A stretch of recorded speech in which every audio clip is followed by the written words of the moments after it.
রাসূলকে প্রশ্ন করা হলো, হে রাসূল, নামাজটা আমরা কেমন করে পড়বো? রাসূল বললেন, নামাজটা তুমি এমন ভাবে পড়বে যেন তুমি তোমার আল্লাহকে দেখতে পাচ্ছ।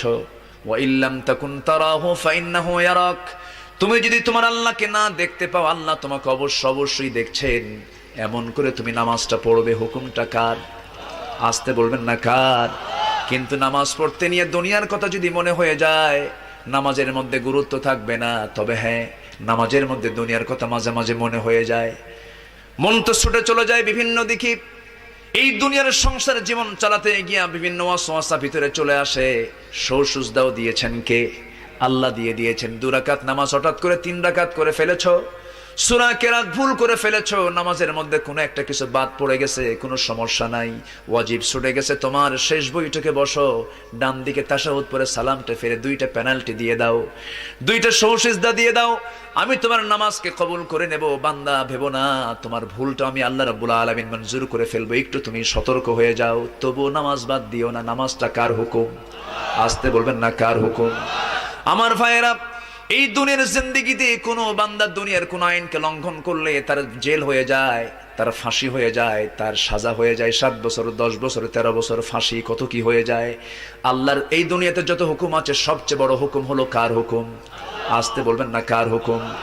নামাজ হচ্ছে আল্লাহর হুকুম। ও বান্দা, নামাজ পড়বি, আমার সঙ্গে তোর সম্পর্ক হয়ে যাবে। নামাজ ছেড়ে দিবি, আমার সঙ্গে তোর কোনো সম্পর্ক থাকবে না। সবচেয়ে বড় হক, আল্লাহর হক হচ্ছে 5 ওয়াক্ত নামাজ। আজান যখন হয়ে যাবে, তখন আমরা বাড়ি না মসজিদ, বাজার না মসজিদ, ব্যবসা না মসজিদ, দুনিয়ার সমস্ত কাজ না মসজিদ, মসজিদ।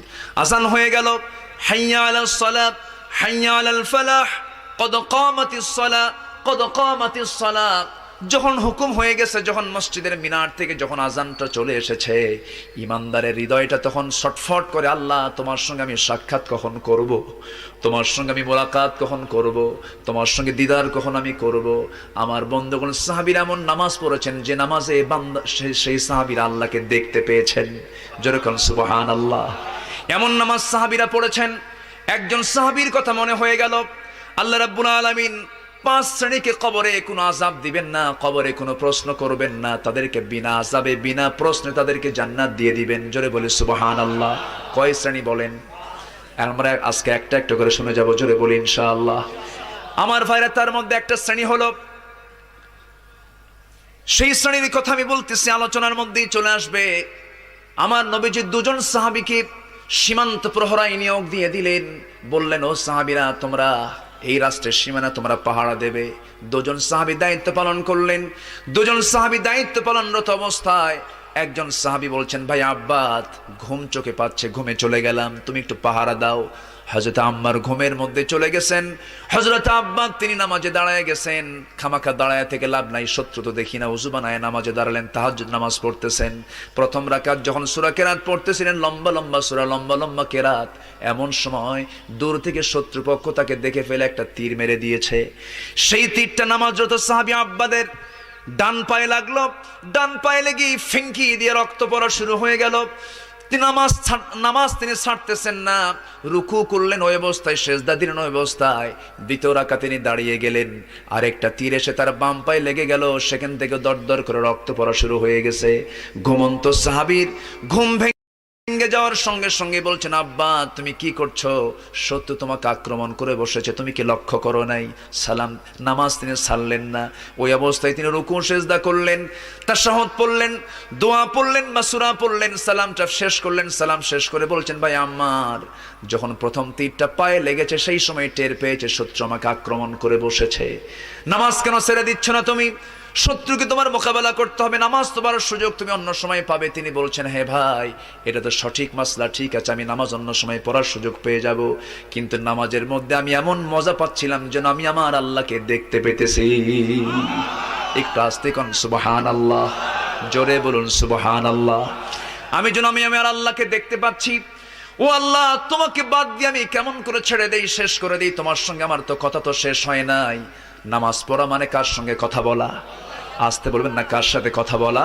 আল্লাহর সঙ্গে কথা বলে। সহিহ হাদিস, মুসলিম শরীফের হাদিস, যখন কোনো বান্দা সূরা ফাতিহার একটা করে আয়াত বলে আলহামদুলিল্লাহি রাব্বিল আলামিন, সঙ্গে সঙ্গে আল্লাহ জবাব দিয়ে বলেন হামিদানি আবদি, বান্দা তুই আমার প্রশংসা করলি। আর রহমানির রহিম যখন বলে আল্লাহ বলেন আসনা আলাইয়া আবদি। মালিক ইয়াউমিদ্দিন যখন বলে আল্লাহ বলেন মাজ্জাদানি আবদি। এরপরে যখন বলে ইয়াকা না'বুদু ওয়া ইয়াকা নাস্তাঈন পর্যন্ত যখন বলে আল্লাহ বলেন বান্দারে তুই আমার কাছে কি চাস, প্রাণ খুলে চা রে বান্দা।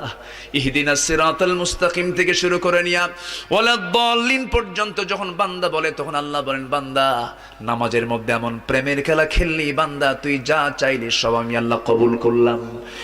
ওই বান্দা যখন রুকুতে যায় আল্লাহ তখন অস্থির হন। ওই বান্দা যখন সিজদায় যাওয়ার জন্য প্রস্তুতি নাই, সমস্ত ফেরেশতাকে ডাক দিয়ে বলেন ও ফেরেশতারা, এই বান্দাগুলো আমাকে দেখলো না, রাসূলকে দেখলো না, কোরআনকে দেখে হাদিসকে বিশ্বাস করে আমাকে খুশি করার জন্য তার সবচেয়ে সম্মানজনক জায়গা সিজদা আমাকে দেওয়ার জন্য, আমার তার মস্তক আমাকে দেওয়ার জন্য কিভাবে সঁপিয়ে দিচ্ছে। ও বান্দা, ওই ফেরেশতারা তোরা সাক্ষী থাক, এই সমস্ত বান্দার জন্য সকল জাহান্নামের দরজা বন্ধ করে 8টা জান্নাতের দরজা আমি আল্লাহ এদের জন্য খুলে খুলে দিলাম। জোরে বলি সুবহানাল্লাহ, আরো জোরে বলি সুবহানাল্লাহ।